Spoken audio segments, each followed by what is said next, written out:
एकच आहे, मात्र त्यांना त्या पद्धतीची भूमिका घ्यावीच लागेल अशा पद्धतीचं स्पष्टीकरण आहे राजेश क्षीरसागर.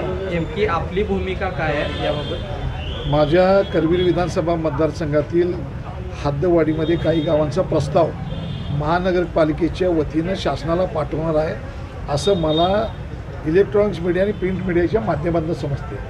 अशी कोणतीही बैठक मंत्रालयामध्ये झालेली नाही असं मला वाटतं आहे. कारण कुठल्याही बैठकीला हद्दवाढीचा जर विषय असेल तर संबंधित मतदारसंघातील जे गावं हद्दवाढीसाठी येणार आहेत तिथल्या लोकप्रतिनिधींना बैठकीला बोलवलं जातं.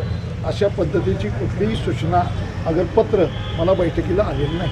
राजेश क्षीरसागरांचं म्हणणं आहे की आता हद्दवाढ ही दृष्टिक्षेपात आलेली आहे आणि आयुक्तांना त्यांनी निवेदन देखील दिलेलं आहे की आता या सगळ्या गावांना जी काही संबंधित गावं समाविष्ट करायचे त्यांना त्या संदर्भातील नोटीस किंवा त्या संदर्भात. राजेश क्षीरसागर शहराचं प्रतिनिधित्व करतात, त्यांना हद्दवाढ पाहिजे, त्यामुळे ते ज्या विभागाचं प्रतिनिधित्व करतात तिथल्या लोकांचं जे म्हणणं असेल त्याप्रमाणे ते पत्र देतात, त्यांची ती कार्यपद्धती असेल.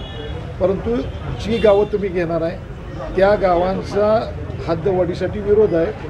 त्या गावातल्या लोकांनी ग्रामपंचायतीचे ठराव, नुसते ग्रामपंचायतीचे ठराव नाही तर ग्रामसभेचे सुद्धा ठराव दिले की आम्हाला कोल्हापूर शहराच्या हद्दवाढीमध्ये समाविष्ट नाही व्हायचं नाही.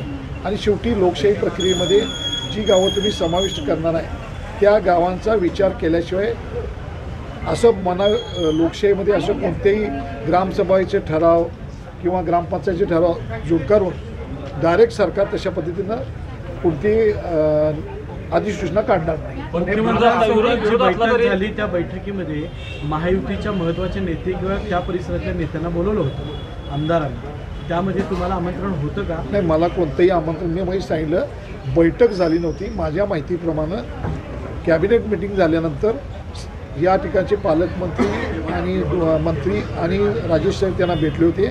अशा अधिकृत बैठक कोणती त्या ठिकाणी झालेली नाही. विरोध असताना हद्दवाढी अटळत आहे सगळ्या नेत्यांचं यावर सहमत आहे आपण म्हणतात. नाही, कोण सहमत आहे आणि कोण नाही सहमत आहे ह्याच्यापेक्षा ज्या गावांना तुम्हाला हद्दवाढीमध्ये समावेश करायचा आहे त्यांची संमती आहे का नाही बघितलं पाहिजे ना.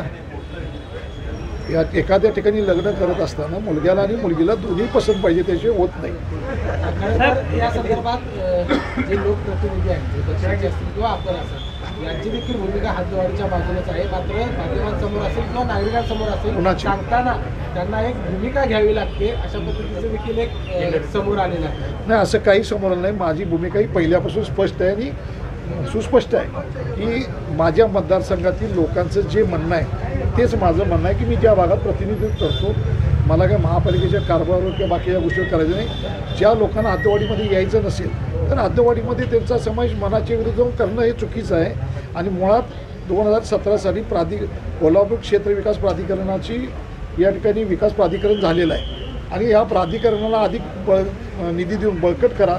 मी स्वतः 2000 कोटी रुपयाची या 42 गावासाठी निधी लावा आणि बैठक बोलवा आणि DPR करा आणि गावं विकासात्मक करा अशा पद्धतीची मागणी या ठिकाणी मी मुख्यमंत्र्यांनी उपमुख्यमंत्र्यांच्या केलेली आहे. साहेब, जे लोकप्रतिनिधी शहरात राहतात मात्र हद्दवाढीला विरोध करतात असा एक मतप्रवाह आहे. असं काही नाही, कोणी कुठं राहावं हा ज्याचा त्याचा प्रश्न आहे. अनेक लोक शहरात राहतात, अनेक लोकांची असं म्हणणं चुकीचं होईल. अनेक लोकांच्या शहरात राहण्याच्या शेती ग्रामीण भागात आहेत की फार्म हाऊस तिकडं आहेतच की. असं काय म्हणणं चुकीचं आहे.